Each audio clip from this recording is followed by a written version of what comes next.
领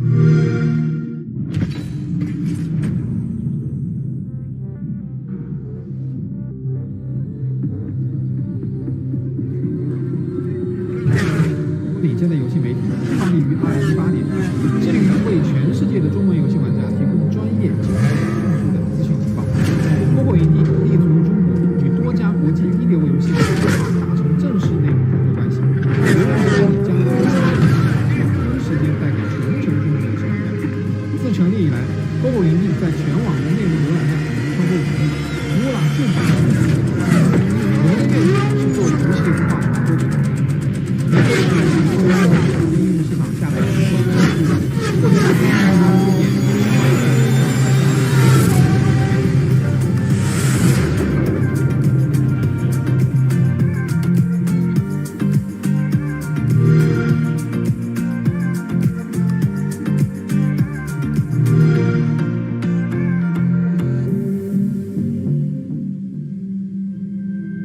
As a part of Play for All, GameSpot will be bringing you the latest gaming news and announcements, interviews with developers, the biggest press conferences, and lots more. Play for All is our yearly online event that combines the excitement and announcements of E3 with charity live streams the following week with lots of special guests who are going to help us raise money for E3. Fantastical creatures and wondrous places where nature and magic live in perfect harmony. I remember this one time I was at E3 for lunch, and we were just sitting there eating, and then we got talking. We talked business, and we started talking games. I remember talking about Assassin's Creed.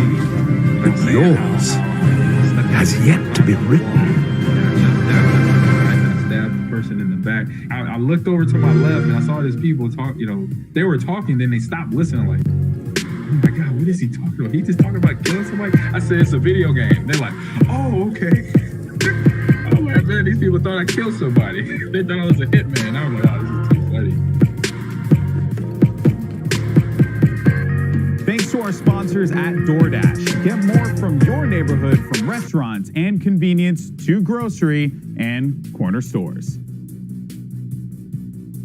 All right, folks. Well, we are back here at E3 2021. And, you know, here's the truth, guys. Sometimes the most difficult discussions, are the ones that you need to have the most. And with the gaming community already being such a diverse place, it's time for the creative space to reflect that. So here's take two with an important discussion on the necessity of diversity, equity, and inclusion, and the corporate responsibility to honor those things.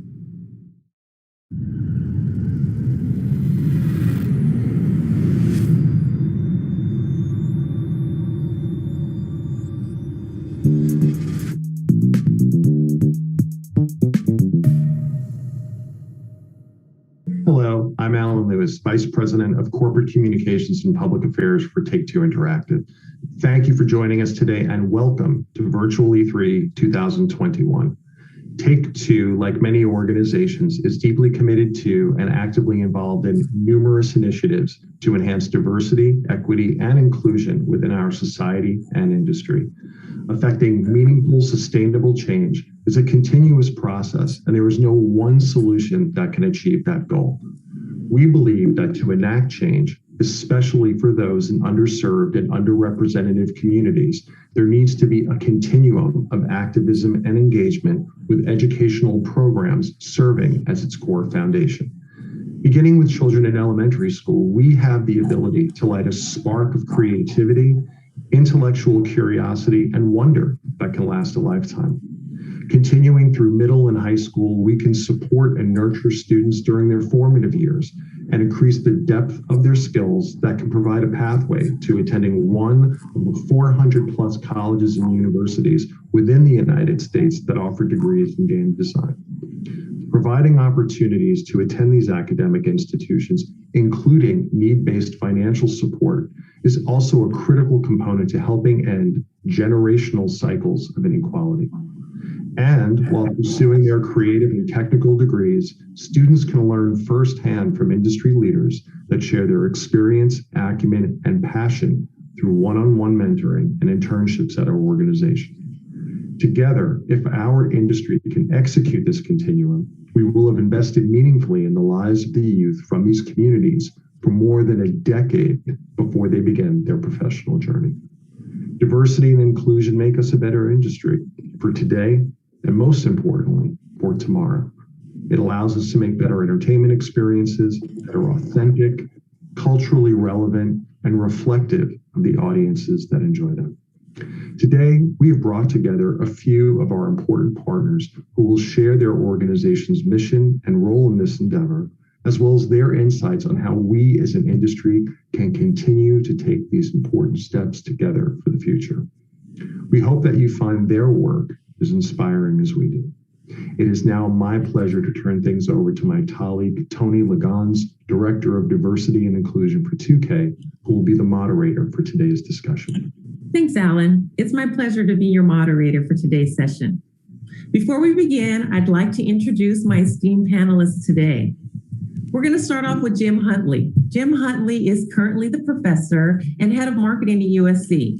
Jim is a faculty advisor, and he's an executive producer for USC Games Expo and a co-founding partner of PAC-U Gaming. Next, we have Susanna Pollock. Susanna is the president of Games for Change, which is a nonprofit that empowers game creators and social innovators to drive real-world impact through games and immersive media. Next to Susanna, we have Gordon Bellamy. Gordon is a professor of practice of cinematographic arts at USC. He is also the head of USC Bridge Incubator, which is a program that helps to cultivate the next generation of leaders in the video game industry. And last, next to Gordon, we have Layla Shabir. Layla is the founder of Girls Make Games, which offers a series of summer camps, workshops, and game jams designed to inspire the next generation of designers, creators, and engineers. Welcome to all of you, great panelists, and thank you so much for joining our important discussion today. Now, I'd like to dive right in here, and Jim, I'm going to start with you. In Alan's opening, he mentioned something that was so important, and it was really just talking about the increasing role that diversity, equity, and inclusion it is playing in the video game industry today. So before we get into the big concepts that we're talking about here, let's just break some things down for our viewers. Jim, can you help us understand and talk about equity and diversity and why it's so important in the conversation about the video game industry today? Absolutely. Equity and diversity has been a challenge for the gaming industry since its inception. It hasn't really changed very, very much over time. But I think the biggest change that people are seeing in the last 2 to 3 years are the lack of it in the modern era and the rationale that there's no excuse behind not having better equity and diversity in the industry from here on out. So what I like about working with companies like Take-Two and some other companies that have reached out to me about an initiative we started called the Gerald A. Lawson Endowment Fund is that companies are now looking to invest in getting more diversity in their ranks and getting more stories told from different points of view. I appreciate that. That's great conversation there. So let's talk about just kind of the inequities and why is it so important to have these conversations, talk about that whole aspect and just getting people in the right mindset to understand what's available for them as majors in this industry. Jim, talk to us a little bit about that. Absolutely. So a lot of what we've been focusing on from a USC Games perspective is making sure that students of color, Black and Indigenous students in particular, because they have the least amount of representation within our industry out of all the various demographic groups. We've been focusing on scholarships, but the challenge that we have, and I think the challenge that society and the industry has, is it starts earlier than that. There's a phrase from, I can't remember who to attribute to, but there's a phrase that he used that I remember saying, the inequities of our past pay dividends into the future. And that sticks with me because the reality is if you don't have a great opportunity or access to computer science labs and specialized education in grade school and high school and junior high school, the odds of you having a great portfolio piece when it comes time to apply to a program like ours puts you at a deficit. And if that deficit keeps rolling on into the future, generation after generation, the gap between the ability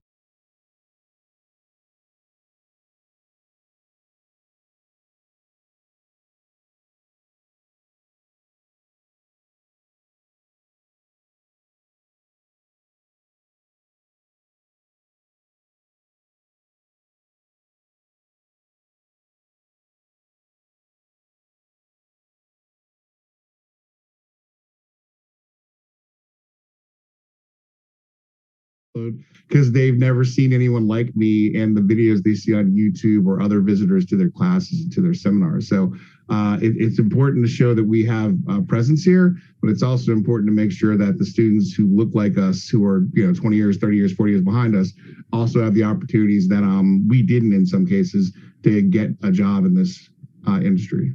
Yes, thank you so much for your insights. So important there. Susanna, that really kind of speaks to a lot of the great work that you're doing in helping to reach this underserved community. Can you talk about the work that Games for Change is doing? Sure. So, our mission, as you said earlier, is to empower game designers and social innovators, right? To use games for social change.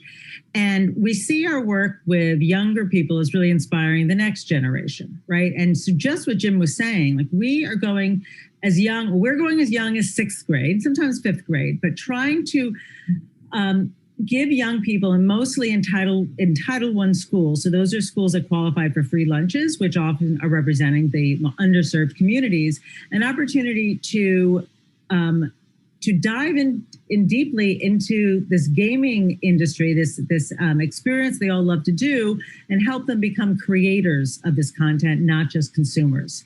And we've been finding that the program that we've been running called the Games for Change Student Challenge. We've been running it for the past 6 years.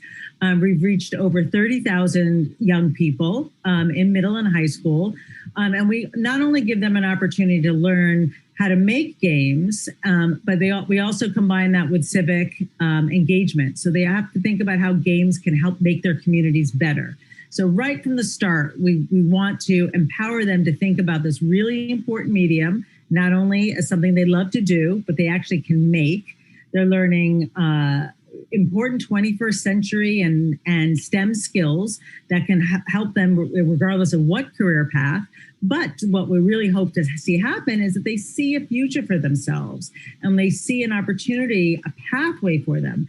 And a part of our program, an important part of it, is this idea of mentoring, and mentoring from near peers and also from people from the community. So as Jim says, it's so important they see themselves in the people that are coming to speak to them. So when we're in Los Angeles, for example, we can reach out to USC Games for game design students to come and speak to the kids, that we can bring people in from Riot or Activision or from Take-Two to come in and say, yes, this is what I do, and this is something for you. And we do the same thing in New York and working in Atlanta and Detroit.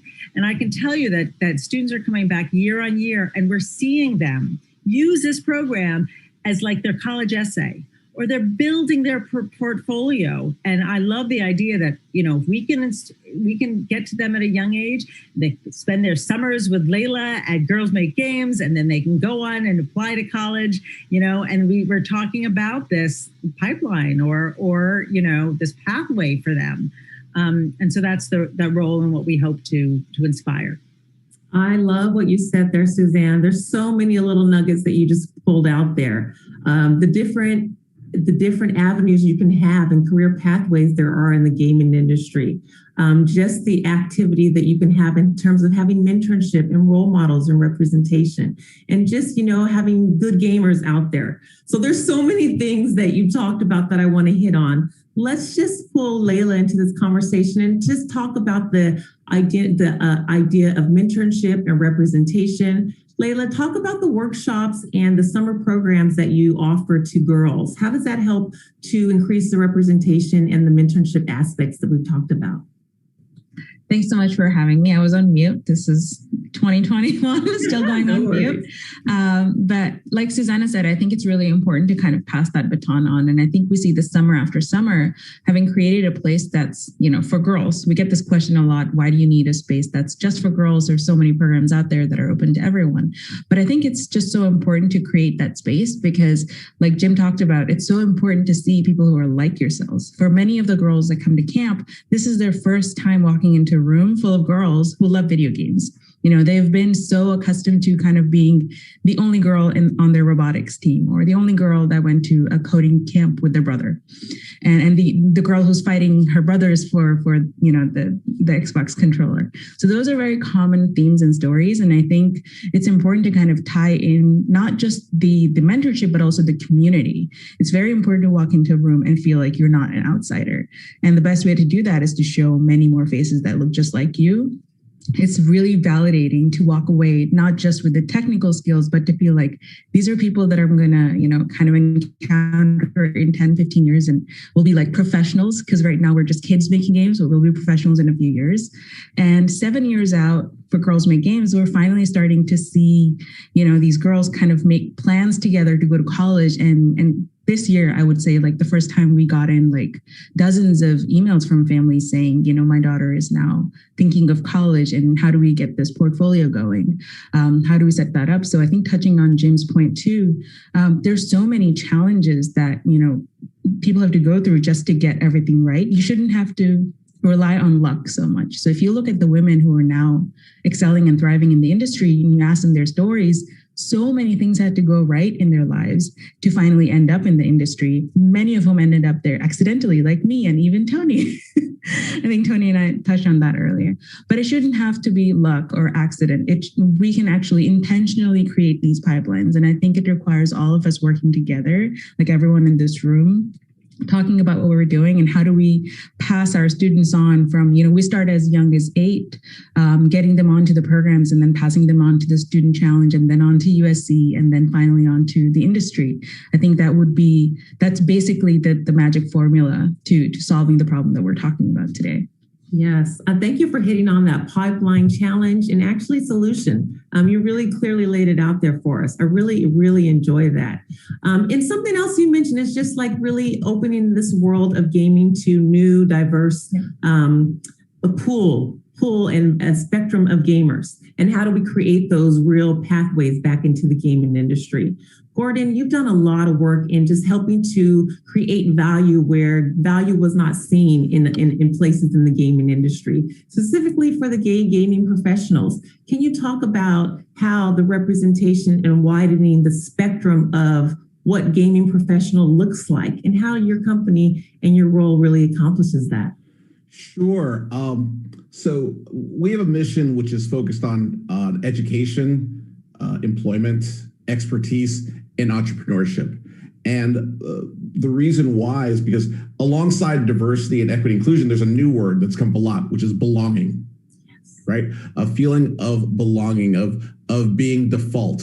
And I know that people in their uniqueness do a lot of mental, socioeconomic, and sometimes social gymnastics before they get to be as good as they are, before they get a chance to participate in this panel or participate in our industry by and large. And I think the work that we all share is trying to disrupt some of those mental gymnastics, socioeconomic gymnastics, social gymnastics that young women, people of color, indigenous people, neurodiverse people need to do in order to be as great as they are, to belong, in the space. And sort of hearing, what Layla's speaking to of a cohort, right, that treats each other as default. And where are we going to go now together, collectively? The program, Jim's putting in place, right, with the endowment honoring Lawson, where there's going to be cohorts of Black and Indigenous people, right, growing together. And the work that Susanna, you've been doing since before it was cool. Okay, you've been changing games, making that dollar out of 15 cents before all of us. All of that work, and with the support of corporations like Take-Two, right, is enabling us to move a generation forward. Specifically with GGP, we have a scholars program in partnership with Take-Two. Some go to USC, many go on to participate in Games for Change, and many have been girls who made games. And that's where we find ourselves intersecting, is at that college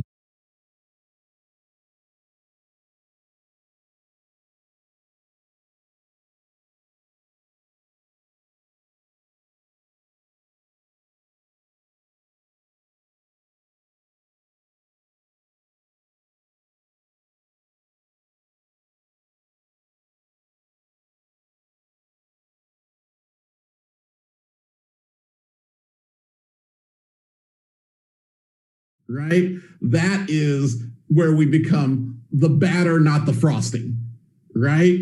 Where the change is, more than we can count, 2%, 3%, 1%.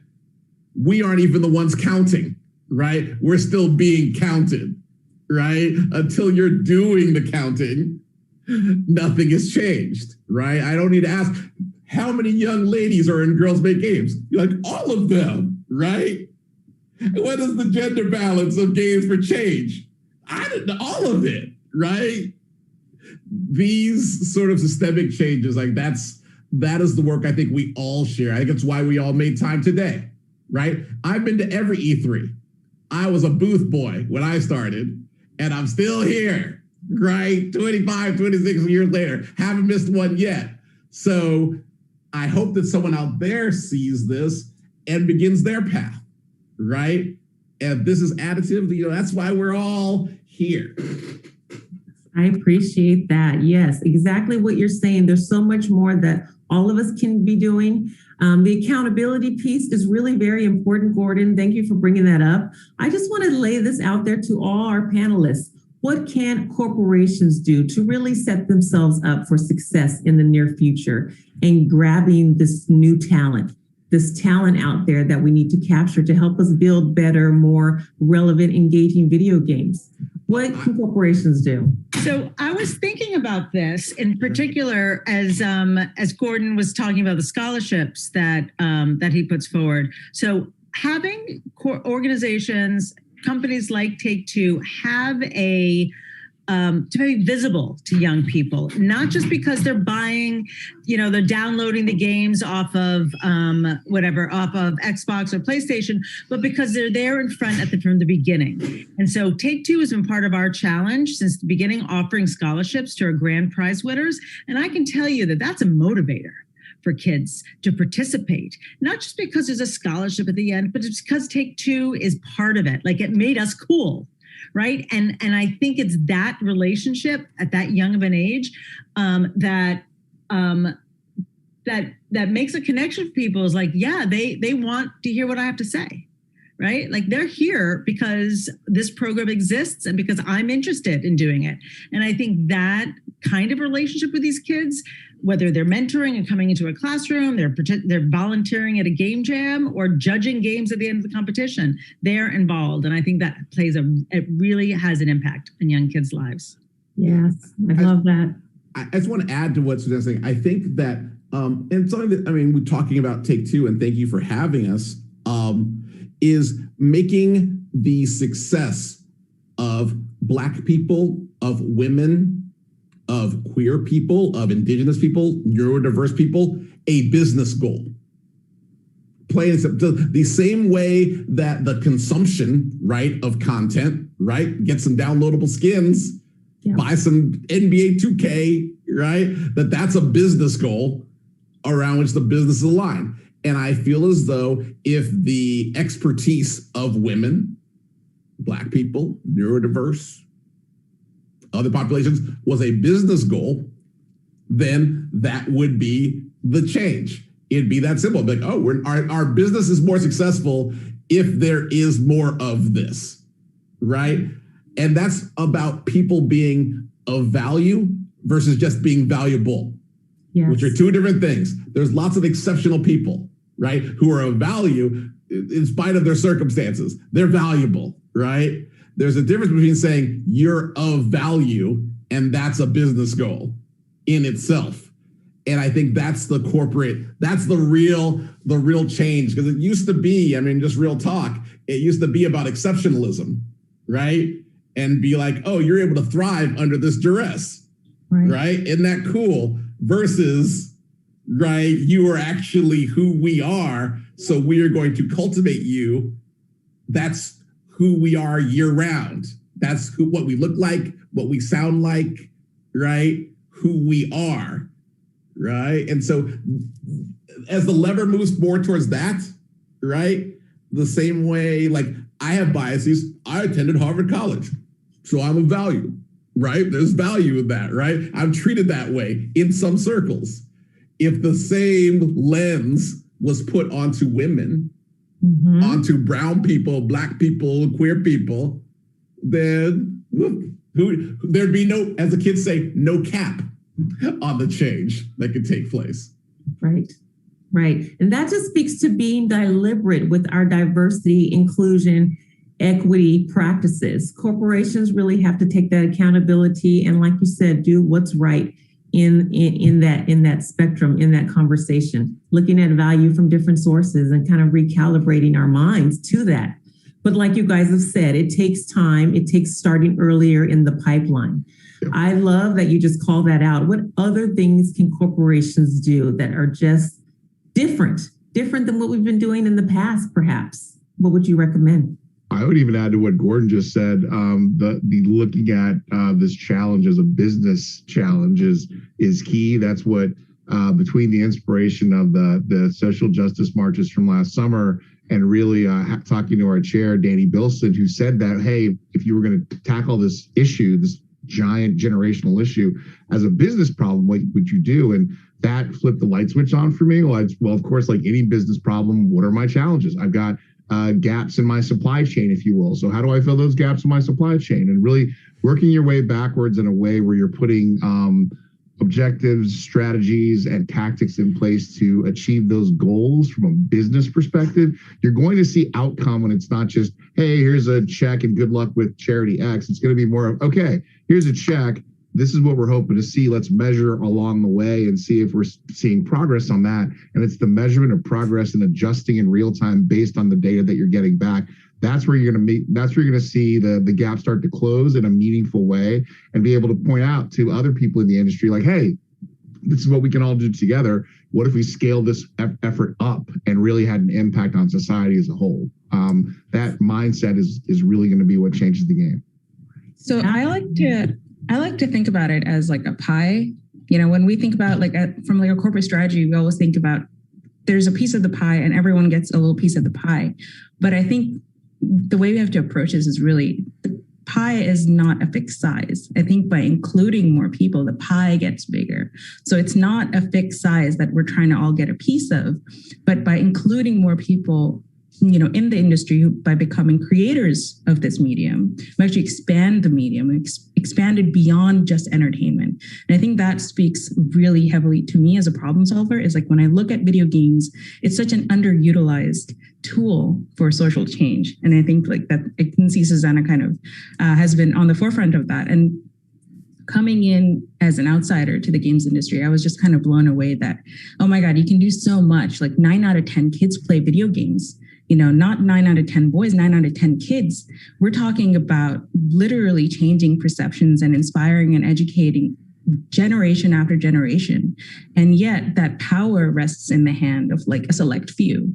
And I think when you think about it, not just from a corporate responsibility, but as a social responsibility, like what are we putting out there for our kids to consume? I think we need to bring in pretty much everyone, anyone and everyone who's interested in building a future together in that. So between the pie and the corporate responsibility, I feel like there's a lot that gets lost. Like I think there's a big dichotomy between these are people that are doing good and these are people that are self-serving, but it doesn't work like that. We have to work together and everyone does kind of go between what's good for me and what's good for everyone, you know, so. Thank you for bringing that concept up, Layla. The codependency. We are all community members in this pipeline, and we have to be active, deliberate in our processes, in our systems, how we tackle this problem. Before we end this conversation, there's tons of questions that we have that we want to ask you. So I'm going to pause right now and give our esteemed questionnaires a chance to ask their questions that are top of mind related to our conversation today. So we're going to start it off with some questions from our other video game industry experts here. We've got Carrie. She's an executive producer from Private Division. We also have Vanetta, who's a director of talent acquisition with Take-Two. And Nir, he's the head of mobile for Take-Two. So go ahead and fire it away. Awesome. Thank you, Tony. The first question is for Layla. but certainly open to having the rest of our panelists answer the question. But at the beginning of your career, did you ever imagine being a leader within an industry that is predominantly male dominated? And what is your advice for other young women that are interested in taking a similar path to where you are today? Thank you, Juanetta.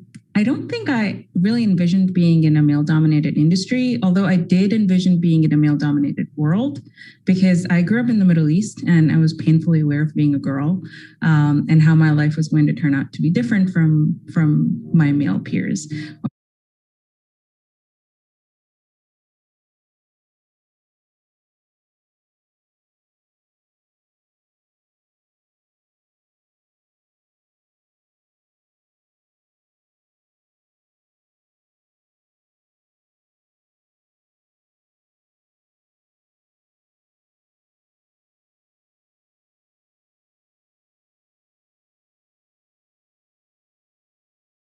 Want to pursue, because it's all about you specifically. You might end up liking things that people, even your age, your geographic location, your educational background, or your family might not have heard of or even thought of. And that is all the things that I ended up doing were things that didn't match anything that I had seen in my own environment, but I just kind of pursued what I wanted to.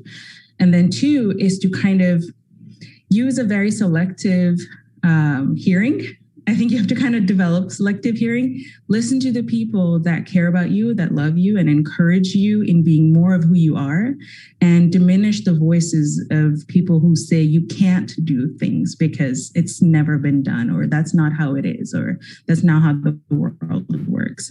The way the world works is based on the world that we build, and we're continually building a new world. So it doesn't matter how things are done now. They're going to be done a different way as you grow up, and you can be part of building that world. So those would be like my two pieces of advice for girls, is to just pursue what you want and, develop selective hearing.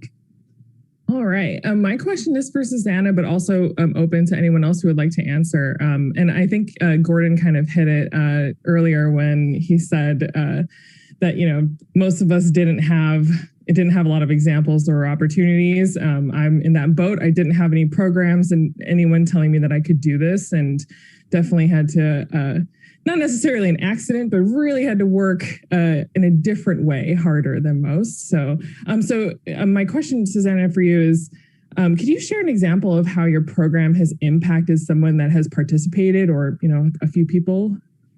Sure.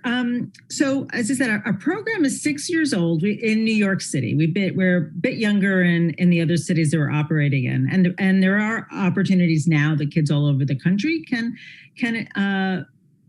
participate. But we saw in New York a very particularly strong cohort. We're actually in over 125 schools right now in New York City, and there are some rock star teachers that have encouraged their kids to participate, their participants, year on year and year. And that, to me, is certainly the beginning of getting this kind of program off the ground, and particularly in schools where students usually aren't offered this kind of experience. So one, having the teachers find value and really and work to and making it a part of an annual program within their school system has also allowed students to continue with the program year on year.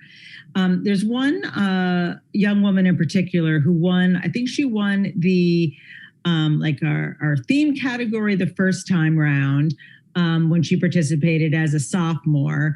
The junior year, she won again. And by the senior year, she was a grand prize winner in New York City. And I hear that she then followed on with a full scholarship to NYU Game Center. Right. And it was just amazing. And I just remember she was invited to speak at the Games for Change Festival after she won. It must have been the second year. I don't think it was the third year.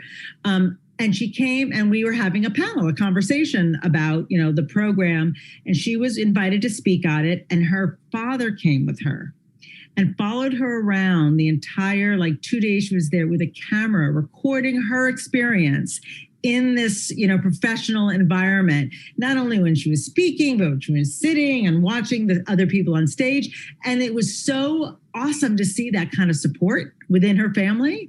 And I'm like, all right, you've got educators supporting this young woman, this pathway. You've got her family. And actually, since she graduated, I've seen other kids in her family come through the program. But it takes that kind of multiple supports from different directions to really support this young woman who is a woman of color from Brooklyn, who found her path, right? And she got the right supports, and she got there. And now I also understand that she's launched her own studio and is raising money, on Kickstarter. She's remarkable. That's awesome. Thanks for sharing that story. That's so cool. Nir, do you have a question for our panelists? Yeah, hi, I do. So my question is to Gordon. I'm looking at LGBTQ representation in gaming. I've been in gaming for more than 12 years, and it feels to me that representation is a bit low than what you would expect, what I see in tech in other sectors. Do you have some data or some thoughts about that? Is that the fair estimation? And if so, why is that? And what are the main challenges that LGBTQ individuals face in this industry? Sure. Well, I'll tell you a little history here. So when we started GGP about 15 years ago, which is not that long ago in corporate times, queer people only existed on an anonymous mailing list, anonymous to each other. Okay, because employment safety, which is still a concern globally, not to mention just safety, was a number one concern which all of us lived with. So, even back then, weird flex, but I had designed Madden Football, had already sold a company to Activision, employment safety. So that is the number one reason why. And just in this new recent history, have we begun to build the trust and value in each other so as to aggregate and to even acknowledge each other, okay? And to build systemic ties to companies like Take-Two and others to move from hiding from the industry, right? Escaping from the industry, to affinity, right? To employee resource groups and corporate leaders like Tony existing, right? And we're moving closer to being a business resource. And so in other technology areas, that path is further along, where it is like to say in the batter, that the queer identity is of value, and there's customers, there's of course creators, there's of course business leaders and owners, of all walks, and in the optimum business, you would cultivate, all types of people. As a game craft, we are still in generation one. You even asking this question here, you are a wild pioneer. You are the out there with your machete chopping down bamboo to even ask this question, which presumes that LGBT people would be employed, okay, and then in communication with each other, right? In communication with each other across different companies, and in any sort of ongoing concern. So, welcome. Thank you for asking. For those of you at home, we have a Discord and a Facebook that you can all join and participate at any time, or you can reach out to me directly on Twitter, Gordon Bellamy. Wherever you may be on or off your path as an LGBTQIA person or an ally, right? Because I think that's something we've all discovered. And I think whatever population you are part of, whether it be across gender or race or expression identity, is that you don't have to be a member to care, okay? You don't got to be a member to say this is an important issue. And in fact, a lot of the work that we do at a corporate level is saying, hey, you don't have to do all the work, right? You don't have to push the rock that's sitting on you. We're going to help you push that rock that's on you. It's not on me, but I can help push, right? Because I can see it. It's on you. And so asking these questions, corporate support, time, right? 3 T's, time, talent, and treasure, will move this discussion forward. I hope that answers your question there, but otherwise just get at me. I can, tell you more. And anyone else there who's watching, we can tell you more in greater detail.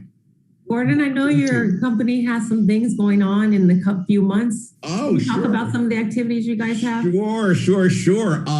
So we have most of our content now, in addition to our Scholars Program and our community service that we do with Take-Two, is streaming. So we stream front page of Twitch and we bring it to YouTube, content around equity, inclusion, belonging. And not just LGBT, we just had our second Indigenous Game Creators panel yesterday. Big hit.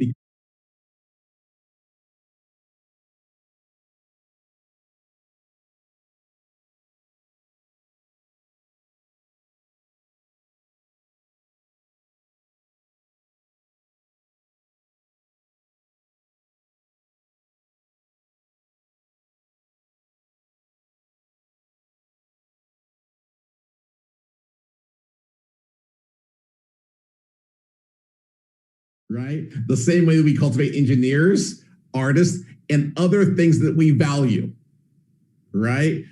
Things that we value need to be cultivated. So we're going to begin to do that work August. Tune in, front page of Twitch. It's going to be a mood. Hope you're all there.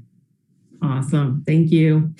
We probably have time for one more question, so let's go for it. Who's got their last burning question for our panelists?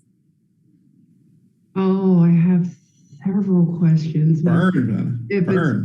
One, we'll just speak. I have to come from the affinity group, ERG, BRG perspective. So Gordon, thank you for touching on that. So this question is for both Jim and Gordon, as someone that represents a member of an ERG as well as a leader of an ERG. What advice would you give ERGs, affinity groups, BRGs that are either just starting out or those that are established in organizations that are looking for ways to further embed themselves into the business, so that better versus the fixing that you're talking about? Also, to add to that, I think something that a few of us have touched on earlier is an old adage from the business world: you can't manage what you can't measure. If you don't have a way to see how your progress is evolving over a continuum, you're kind of just going, well, I think something's working. Let's just keep doing that. And business people, myself being one of them, don't respond well to that. It's just okay, let's just keep investing in a thing that I don't know the results of.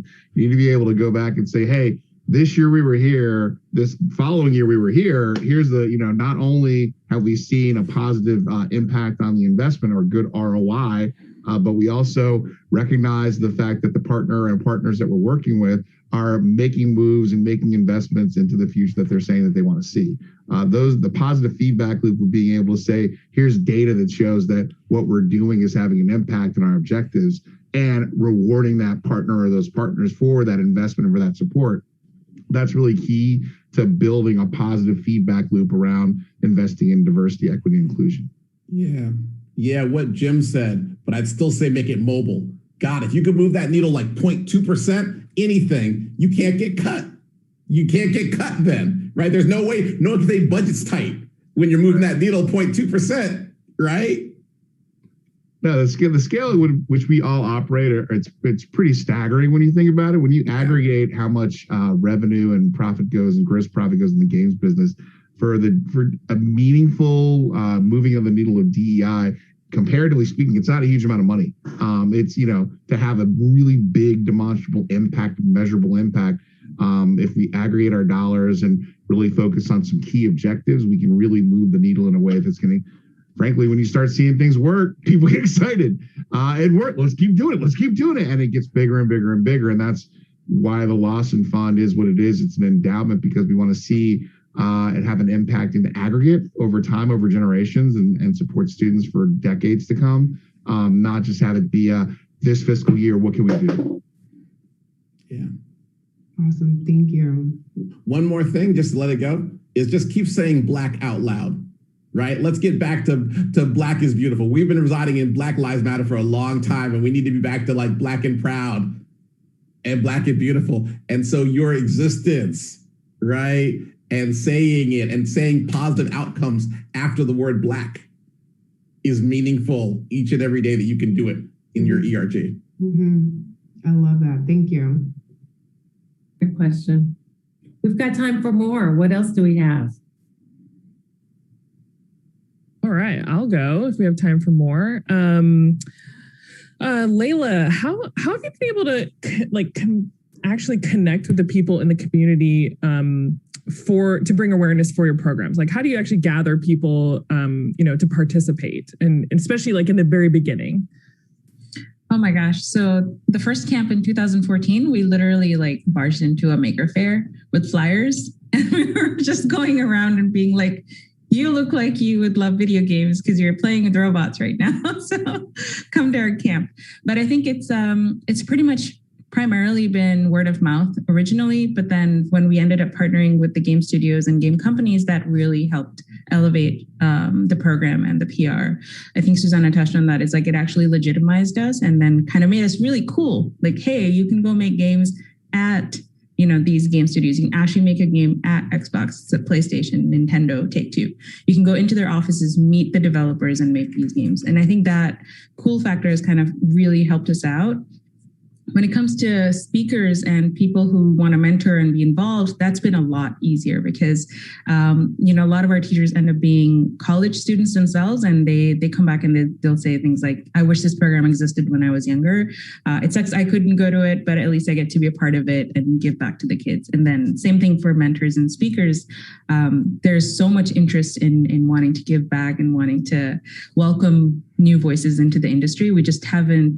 We haven't really had to do a lot of pushing. In fact, we get pulled in a lot of directions. I was talking to my team the other day. I was like, this is a very fortunate problem to have where we're getting pulled in 100 directions because we're needed in 100 directions, as opposed to us telling people that, hey, this is important, pay attention, and, look at what we're doing. So I would say it's been very organic, and really the tide is turning.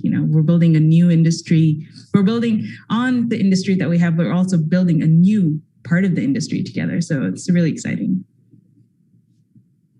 Thank you. Thanks, Layla. And thank you to our panelists. You guys have been very inspirational, very thought-provoking, and have left us with a lot of great tidbits to take away, to take back to our corporations and our respective organizations to really make a deliberate impact in our community that we're building and this whole world of diversity and equity and inclusion in the video game industry. So thank you all. Thank you, the viewers, for joining, and have fun at the virtual E3 conference.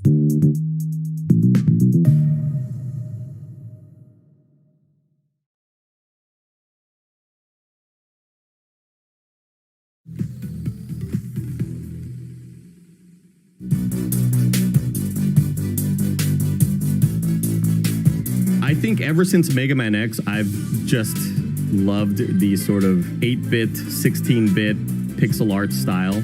As an artist, I just kind of fell in love with that aesthetic. Number one, Mega Man X, favorite game of all time. Whenever somebody asks me the deserted on an island question, Mega Man X is the game. I would say Tomb Raider. Lara Croft is the reason why I started to become really adventurous in my own life and wanted to be as intelligent and curious and brave as her. Grand Theft Auto San Andreas.